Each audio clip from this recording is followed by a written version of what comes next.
Señora Anguita, muchas gracias por atendernos y por darnos la oportunidad de volver a su ciudad, a Córdoba, además en plenas ferias. Gracias a ustedes porque me va a permitir dar mi opinión sobre lo que ustedes me van a preguntar, ¿no? Que de vez en cuando a uno le gusta expresarse.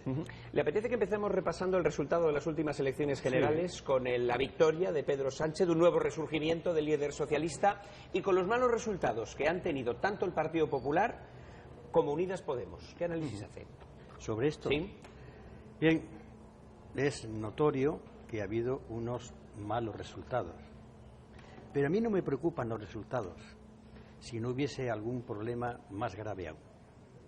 Y es que se está afrontando en esos resultados con posiciones muy poco políticas.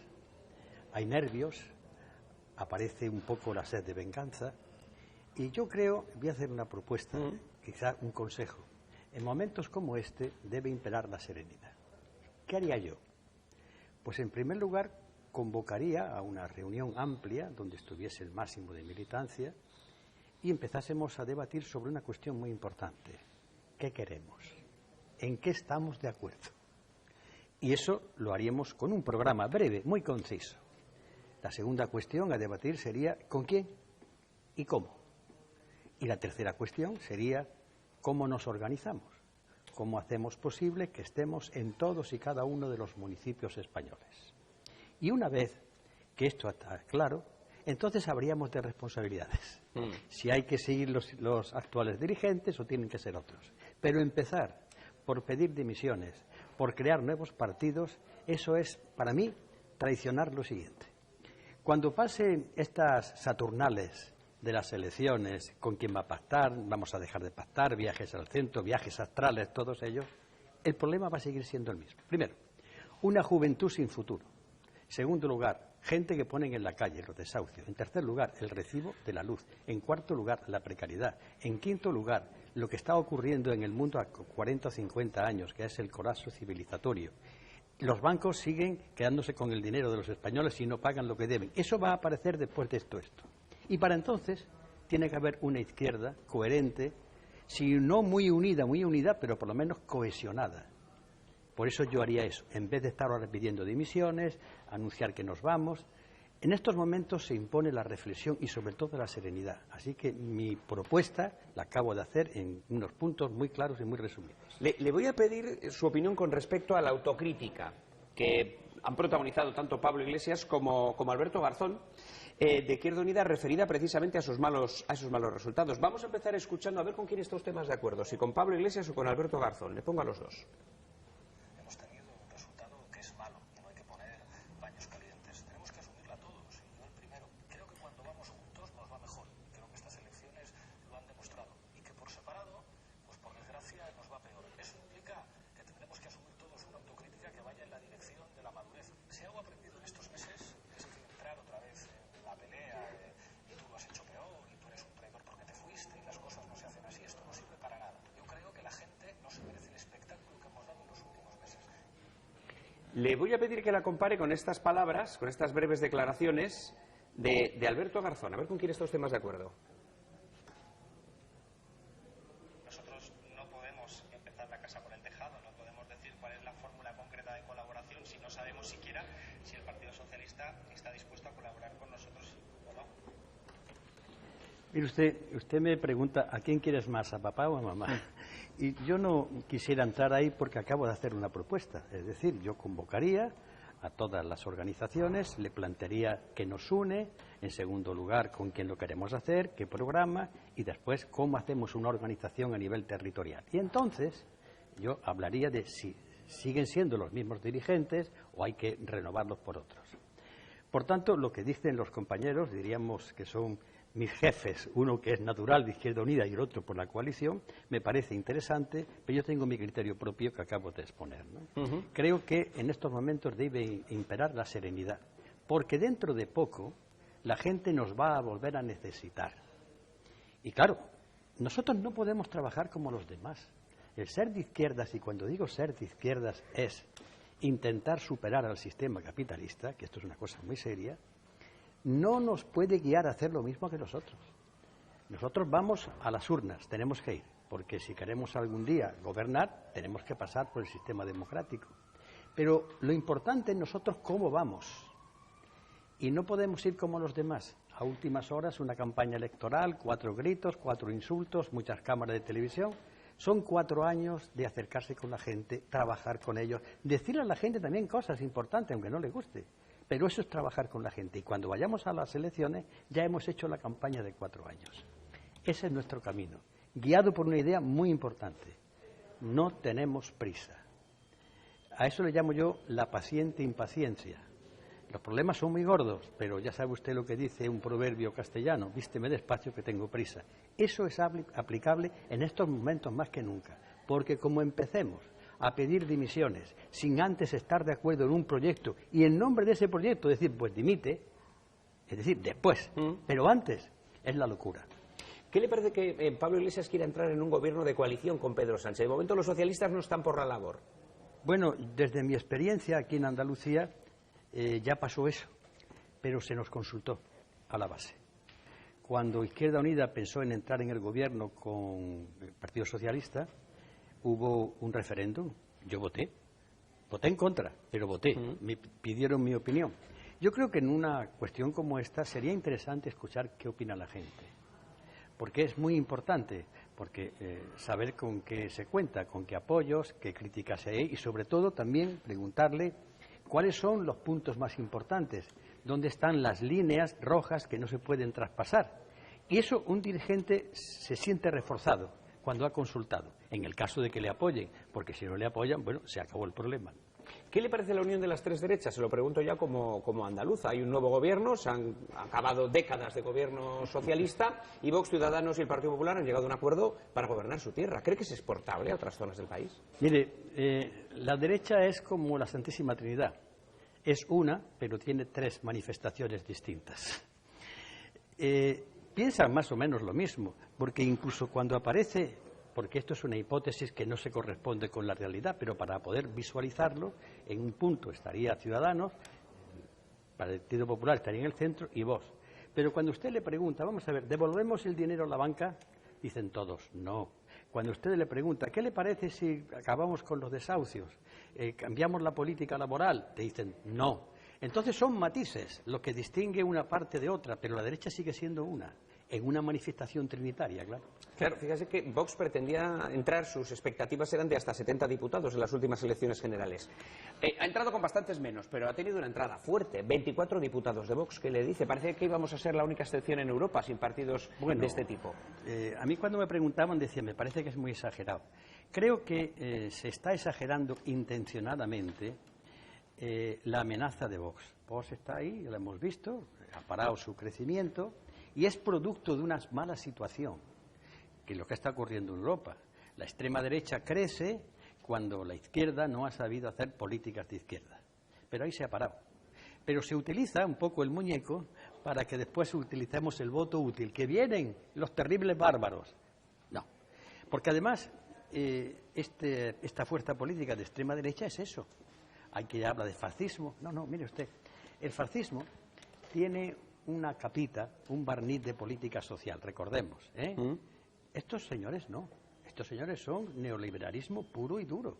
Privatización de sanidad, privatización de la educación y recurren a determinados TIC, de determinadas ideas de la bandera y de España que están muy en el aire sin concretar qué España quieren y qué españoles son los que viven, pero bueno, esto a veces pues tiene un predicamento en determinada población y hay que asumir lo que así es, pero yo no me he tomado nunca muy en serio la aparición de la extrema derecha que iba a irrumpir en España como entraron los visigodos, no, en absoluto. Yo creo que estas cosas hay que verlas con detenimiento. ¿Va a continuar creciendo la presencia de Vox en las instituciones? ¿Usted cree que son flor de un día?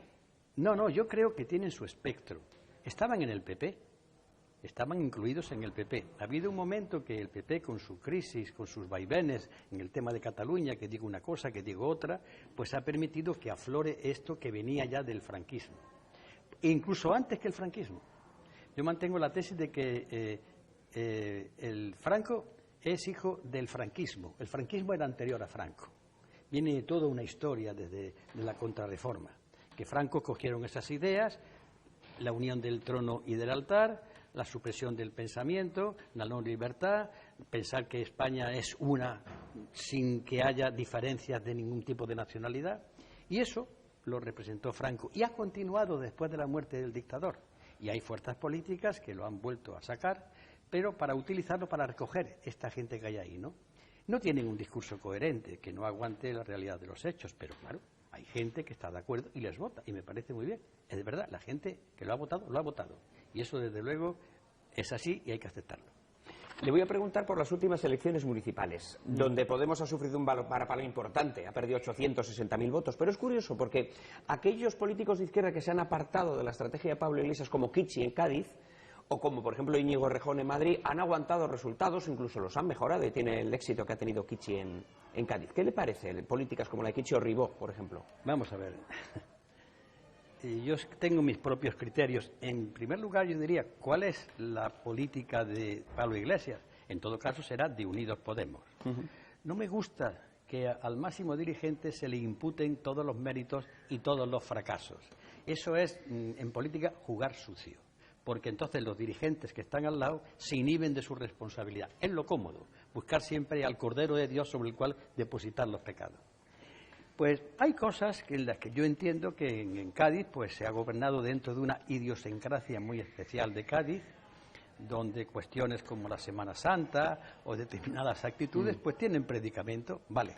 Yo, sin embargo, pues estas cosas las veo de otra óptica, ¿no? Pero los votos han hecho que el compañero alcalde de Cádiz tenga esa mayoría, si no absoluta, pero prácticamente absoluta. ¿Sí?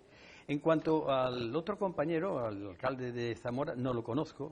En todo caso, recuerdo haberlo visto en reuniones de hace muchos años, cuando yo estaba en Madrid.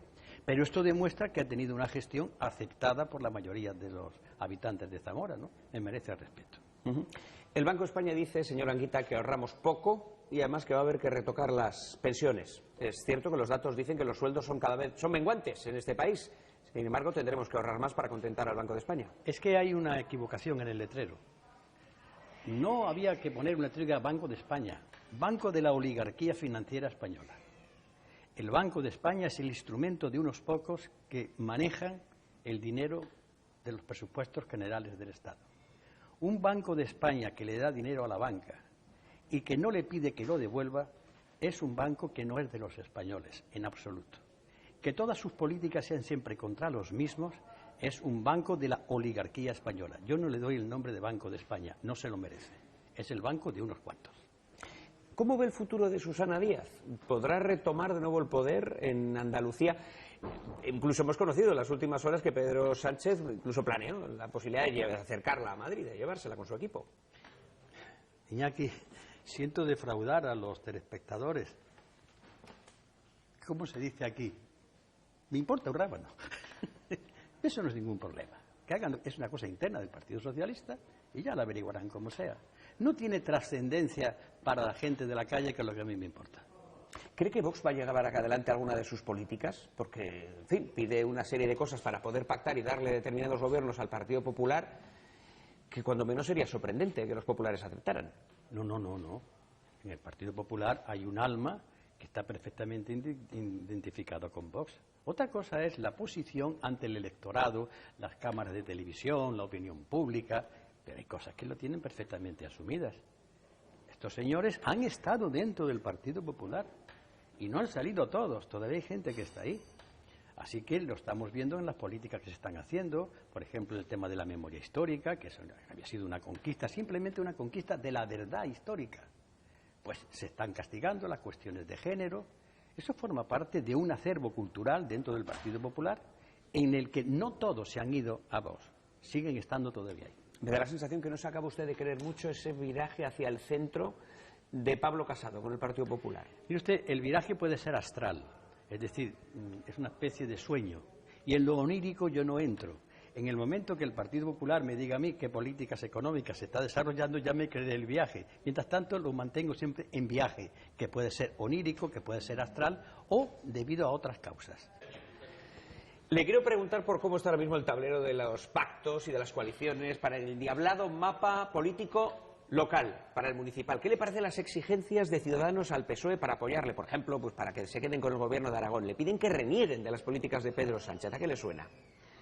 Eso a la jura de Santa Gadea, de Mío Cid a Alfonso VI. Es una especie de trágala que no va más allá del gesto. Eso está hecho para ustedes, para las cámaras de televisión y para una parte del electorado. Porque si Ciudadanos quisiera una política distinta, la plantearía en un memorándum con unos puntos concretos, y además sería política para todo el Estado, comunidades autónomas, ayuntamientos, diputaciones y administración central. Son ni más ni menos que cosas que le permiten a ustedes abrir los informativos con cosas de estas que en el fondo no representan nada en absoluto.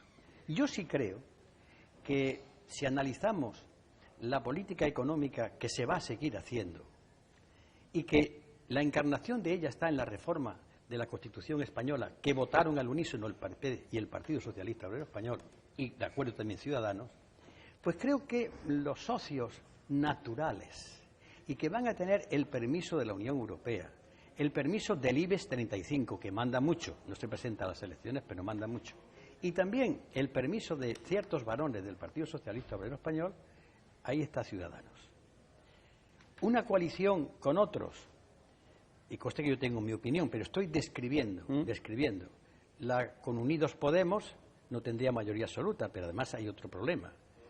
Usted imagínese un Consejo de Ministros en donde hay no sé cuántos ministros de Unidos Podemos, y que incluso se ha consultado la militancia y está dicho sí, adelante.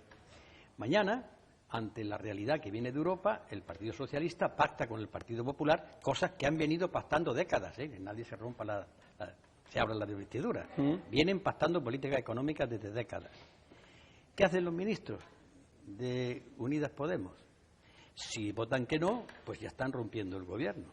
Si votan que sí, pierden autoridad ante los suyos. Es un problema endiablado. Yo creo que cuando esto se asiente, las cosas volverán a su lugar y se impondrá la economía que hay actualmente. Se impondrá la banca, se impondrán los intereses oligárquicos, se impondrá la visión de la Unión Europea, porque son así las cosas, ¿no? Salvo que haya un milagro extrañísimo y que Unidas Podemos renuncie a todo porque considera un bien en sí mismo estar en el Consejo de Ministros. ¿Qué le parece que 4 diputados y un senador hayan sido suspendidos? Me refiero a los que están siendo procesados, los políticos catalanes que están siendo ahora mismo juzgados en el caso del proceso. Mire, convendría refrescarle al Partido Socialista Obrero Español la memoria. Y de paso me dirijo a los españoles para que escuchen algo de la historia de España. Es muy importante, de vez en cuando sacar la historia de España. En el año 1917 hubo una huelga general en toda España, que fue duramente reprimida. Dirigentes del Partido Socialista como Julián Besteiro, Anguiano, Saborit, Largo Caballero y otros fueron encarcelados y condenados a muerte. Se le condonó la pena de muerte por la de cadena perpetua. Bueno, fueron elegidos diputados y volvieron y se fueron al Congreso de los Diputados y salieron de la cárcel. Y fíjese bien, estos señores habían sido condenados. Los catalanes que están allí no han sido condenados todavía. Lo que se ha hecho con ellos es una auténtica indignidad, democrática. Porque entonces el voto del pueblo, los parlamentos surgieron para que el pueblo tuviese representantes y que tuviesen las garantías de que podían ejercer con toda libertad. Si ustedes creen que estos señores tienen que ser juzgados, está muy bien, pidan un suplicatorio. Y entonces el Congreso de los Diputados dirá que sí. Si dependiera de mí, nosotros creo que en Izquierda Unida siempre hemos votado a favor de los suplicatorios. Y entonces van con el permiso de la legalidad, no hablan de Estado de Derecho, pues que lo cumplan. Porque en estos momentos se está violando el Estado de Derecho. Entonces lo juzgan y lo condenan. Pero mientras tanto son diputados elegidos por el pueblo y tienen que estar ejerciendo sus funciones en la Cámara. Por tanto, le recuerdo al Partido Socialista Obrero Español su memoria. ¿Cómo se sale de una situación tan complicada como la que se vive en Cataluña? ¿Es usted partidario, por ejemplo, de un referéndum? Mire, hay dos palabras que muchas veces se confunden. Una que es el derecho de autodeterminación y otra el derecho de libre determinación. El derecho de libre determinación puede ser consensuado, pero esto es a través de un pacto, o sea, hacer una consulta. Pero para hacer una consulta de estas tiene que haber un acuerdo entre las dos partes. Es una cuestión de negociación. ¿Cuál es la pregunta? ¿Qué alcances tiene? Mucha mano izquierda, mucha paciencia. ¿Y cambiar la Constitución? Bueno, cambiar la Constitución, vamos a ver. La Constitución tiene un artículo, el 10, que habla de que la Constitución española se basa en los acuerdos o en la solemne Declaración de Derechos Humanos y los pactos. España firmó en el año 1977, con la firma de Adolfo Suárez y de Juan Carlos I, los pactos de 1966 que reconocían el derecho de libre determinación, ¿eh? Y dice así, el punto 3 del artículo 1, incluso para los territorios que están en régimen de administración colonial o fideicomiso. Por tanto, camino puede haber. El problema en este caso es político, no es legal. Se empeñan unos que sea un camino legal, que es el que está haciendo esta barbaridad que está ocurriendo con estos diputados. Pero de seguir así no habrá nunca solución, nunca la va a haber. Pero para eso, tanto ellos, tanto los nacionalistas, tendrán que admitir que no tienen mayoría y que seguir planteando una independencia sin la mayoría, eso es una auténtica quimera, por no decir una barbaridad. Y de esta parte deben entender que Cataluña, como el País Vasco, como Galicia, son entidades históricas, que así lo reconoce la Constitución, cuando habla de nacionalidades y regiones. ¿Por qué la Constitución figura en esas dos palabras? Porque estaban reconociendo que había 3 sujetos territoriales históricos que tenían unos derechos. Si la Constitución lo reconoce, ¿por qué no se lleva eso a la práctica? Vivimos a salto de mata. Hablamos de que la Constitución, somos constitucionalistas y la están incumpliendo en todos los extremos. La cambian de la noche a la mañana y hacen con ella encaje de bolillos, que decimos en mi tierra. Y son muy constitucionalistas. Hay demasiada máscara, demasiado teatro, demasiada impostura en la política española. Dentro de 11 días, si todo va según lo planeado, se producirá la exhumación de Franco. ¿Dónde le va a pillar a usted? ¿La va a ver en directo? ¿Cree que se va a producir? ¿No se va a producir? ¿Tiene dudas al respecto de que finalmente se lleve a cabo? Bueno, verá usted, durante un tiempo yo he albergado mis dudas, incluso yo escribo todas las semanas en el diario El Economista, ¿no? Y escribí un artículo que, por cierto, hubo ahí una manipulación que voy a contar. Mi artículo era tarde, mal y después interrogaciones, nunca. Pues alguien llevó ese artículo a Rebelión y me puso la interrogación desde el comienzo al final, que era otra cosa distinta. Tarde, se ha hecho tarde, porque un dictador como Franco, lo que pasa es que hay que ver la transición, ya tenía que estar. Mal, peor, imposible. El gobierno del Partido Socialista lo ha hecho tremendamente mal, porque estas cosas se preparan primero, no la prepararon. Buscaron, como siempre, de ustedes el impacto mediático para durar una semana, pero no prepararon aquello en serio. Y nunca, bueno, ha habido momentos en que yo he llegado a dudar, ¿eh? Y bueno, ya veremos, yo quiero verlo, pero vamos, esto es una cosa, creo que es de justicia histórica, pero una vez que esto se haga, los demás problemas hay que resolverlos también. En una entrevista que le hizo el propio monedero, Pablo Iglesias, reconocía que el movimiento de Podemos, durante la moción de censura, había salvado al PSOE. ¿Cree usted que es así? ¿Que Podemos ha salvado al PSOE? No lo sé, yo creo que Unidos Podemos, que entonces era Unidos Podemos, lo que hizo fue lo que muchas veces al electorado lo llevan. Vota al PSOE porque viene la extrema derecha, ya estamos condicionando. Y en aquel momento aparecía, y además la población española se dividió, ¿eh? O se vota a Pedro Sánchez o continúa Mariano Rajoy. Y en esa opción, porque no había otra salida, tal como la plantearon y los hechos, yo estuve de acuerdo con votar la moción de censura. Lo que pasa es que una vez votada la moción de censura, uno se pasa a la oposición y entonces le plantea al gobierno, si quieres que te apoye, mira, estos son el precio de mi apoyo, y lo empezamos a negociar. ¿A usted le parece bien la frase que ha protagonizado el señor Valls hace poco, uno de los candidatos al Ayuntamiento de Barcelona, que decía, la política es el arte de escoger a veces el menos mal? En fin, en este caso se refería a volver a reeditar el gobierno de Ada Colau. ¿Está de acuerdo con esa frase de Valls? De que a veces hay que coger lo menos malo, pues sí. Mire, yo he sido alcalde y he sido coordinador de Izquierda Unida, secretario general del PCI, y he tenido ante mí una serie de problemas que me he visto obligado, no solamente yo, porque la gente recuerda que yo goberné muy colegiadamente, que hemos tenido que escoger entre lo menos malo. Pero lo hemos dicho. Hay una cosa que la izquierda no se puede permitir. Cuando nosotros, los hombres y mujeres de izquierda, sabemos que a veces somos impotentes ante el crimen, no lo podemos evitar, pero no digamos que el crimen es una buena opción. Es un crimen, pero yo no puedo evitarlo. Y muchas veces desde la izquierda se intenta explicitar esa necesidad como una especie de virtud, no, de virtud nada, sino de necesidad. Por cierto, últimamente estoy viendo mucho unas declaraciones suyas de hace unos años en las que usted decía, antes que votar a un corrupto es mejor votar a un partido de ultraderecha si este es honrado. No dije partido de ultraderecha. Estos señores, sí, como han cogido, estos señores van por los vídeos y como hacían las espigadoras en los campos de Castilla-La Mancha, van espigando cositas que quedan por allá y montan su historia. Yo dije lo siguiente. Recuerde que esto está dicho cuando el Partido Popular era la fuente de todas las corrupciones que ha habido en este país durante siglos. Dije, porque la gente seguía votando. A mí me preguntaban en la calle, bueno, no, sí, pero es que yo prefiero que me roben estos que no me roben otros. Lo que pasa es que esto es tremendo tener que escucharlo a gente sencilla. Pues miren ustedes, voten a un hombre, aunque sea de extrema derecha, pero honrado, a un hombre. No dije a un partido político, dije a un hombre. No a un partido político, y los señores estos pues, han escogido lo de un hombre y se lo han trasladado a su partido político. Pero bueno, historias como esta uno está acostumbrado a verlas. No le doy más importancia, pero ya define muy bien a los personajes. Y hay una última cuestión que le quiero plantear y que tiene como protagonista al rey emérito. Ya sabe que abandona la vida social.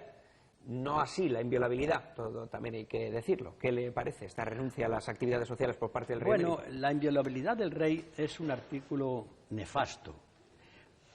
Creo que es el 14 de la... No, el 14 habla de que todos somos iguales ante la ley. El 50 y tantos, que es horrendo. En un artículo la Constitución dice que todos somos iguales y después hay un señor que dice que no es tan igual. Una contradicción en la Constitución. El que este señor sea rey emérito se le han sacado de la manga el pacto de la abdicación. Cuando los poderes económicos y políticos creyeron que ya no servía por sus escándalos y por una historia que ha sido una historia de un pícaro, y soy muy comedido a utilizar la palabra pícaro, que ha utilizado los fondos y ha hecho negocios y demás, pues creyeron que había que cambiarlo para salvar la monarquía. Pero claro, el pícaro, en cierta medida, si era condenado, podía cantar, porque esto llega más allá de este señor, ¿no? ¿Y qué han hecho? Bueno, le han buscado una salida, hacerlo inviolable, que tampoco está en la Constitución, porque este señor ya no es rey, por mucho emérito que le pongan, y así vamos tirando, es decir, se están haciendo auténticas barbaridades antidemocráticas, pero ellos confían que el pueblo español tenga unas tragaderas grandes para asumir todo esto. Y creo que lo están consiguiendo. Y una última cuestión, señor Anguita, fíjese que hay políticos veteranos ahora mismo como Manuela Carmena, como el señor Maragall, candidato a la alcaldía de Barcelona, cercano ya a los 80 años. ¿No se plantea usted volver al ruedo político? Mire, lo tengo clarísimo porque yo he vivido en la política. La política, ¿sabe usted una cosa? Yo tenía mi vida diseñada. Yo soñaba con ser profesor universitario de historia, que es lo que me gusta. Me hice la especialidad, empecé a hacer el doctorado y de pronto salí alcalde de Córdoba y mi vida, esto sí, giró. Todavía echo de menos el poder dar clases de historia. Hay quien me dice, bueno, pero es que tú has hecho historia. Bueno, eso ya es muy relativo. Pero volver no, en absoluto. Nunca segundas partes fueron buenas, porque además incluso mi forma de entender lo que era la alcaldía seguramente chocaría con las formas actuales. Por ejemplo, yo creo que los medios de comunicación hay que dirigirse a ellos, pero yo no dependo de ellos. Yo tengo mi propio contacto con la gente y los medios se les convoca, y sí, yo voy a hacer una entrevista, pero veo que hoy la política vive demasiado de los medios de comunicación.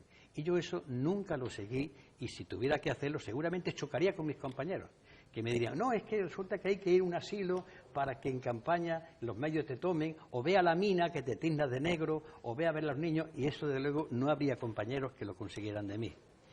Y por tanto yo estoy bien ya como alcalde del pasado, no como alcalde de la actualidad. También los políticos ahora está muy de moda cargar contra los medios, algo que usted nunca ha hecho, por cierto. Yo he sido crítico, y lo sigo siendo, cargar contra los medios explicando una verdad. Los medios dependen del poder económico, eso es una obviedad. Lo que pasa es que esto se dice una vez con toda claridad y se es consecuente con ello. Cuando me hablan de la independencia de los medios, yo no me lo creo. Dentro de una dependencia, pues sí, los periodistas tienen unos campos acotados donde se pueden mover con mayor o menor libertad, pero después los dueños de los medios de comunicación, pues esos son los que dicen la línea editorial. Un ejemplo. He visto con sospechosa regularidad cómo cuando se habla de Venezuela se dice el régimen de Venezuela. Y esto se llama un poco subliminal. El régimen, la palabra régimen se ha utilizado siempre para hablar de las dictaduras.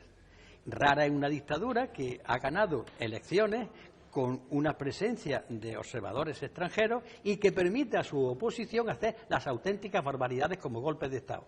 Vaya una dictadura de rara. ¿Por qué se dice en los medios el régimen de Venezuela? Porque alguien dice hay que orientar a la opinión pública hacia eso. Y eso no son ustedes, ni su jefe de programas, ni el director. Son líneas que se establecen y que tienen su última conexión con el Departamento de Estado de Estados Unidos. Señora Anguita, como siempre es un placer escucharle y conocer su opinión con respecto a la actualidad. Gracias por atendernos.